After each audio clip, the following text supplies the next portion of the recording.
Et chaque année, près de 2 millions d'automobilistes rédigent un constat amiable à la suite d'un accident sans gravité, ce qu'on appelle familièrement de la tôle froissée. Une situation souvent stressante dont profitent des escrocs. Certains provoquent volontairement un choc contre votre voiture, votre moto ou votre scooter.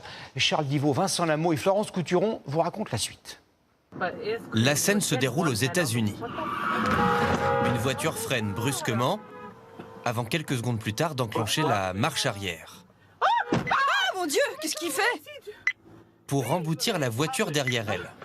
Filmée par une caméra, on distingue les passagers sortir, faisant mine de ne pas comprendre ce qui s'est passé, presque en état de choc, comme s'ils étaient les victimes de l'accident. Il s'agit en réalité d'une arnaque à l'assurance, très courante aux États-Unis et en Chine. L'idée ?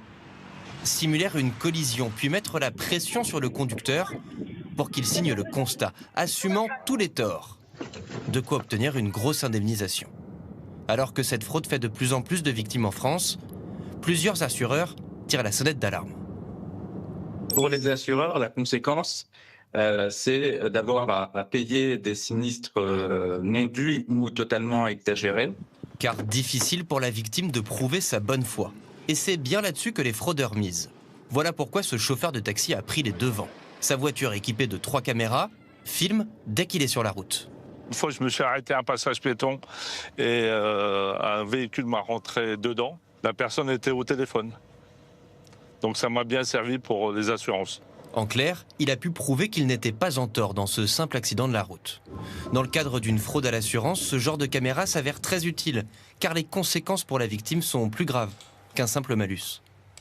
Que peut faire le fraudeur? Eh bien, c'est prendre en photo la pièce d'identité, le permis de conduire du conducteur ou d'autres documents pour ensuite faire d'autres fraudes avec ces documents-là. Sachez qu'en cas d'accident, vos pièces d'identité n'ont jamais à être prises en photo.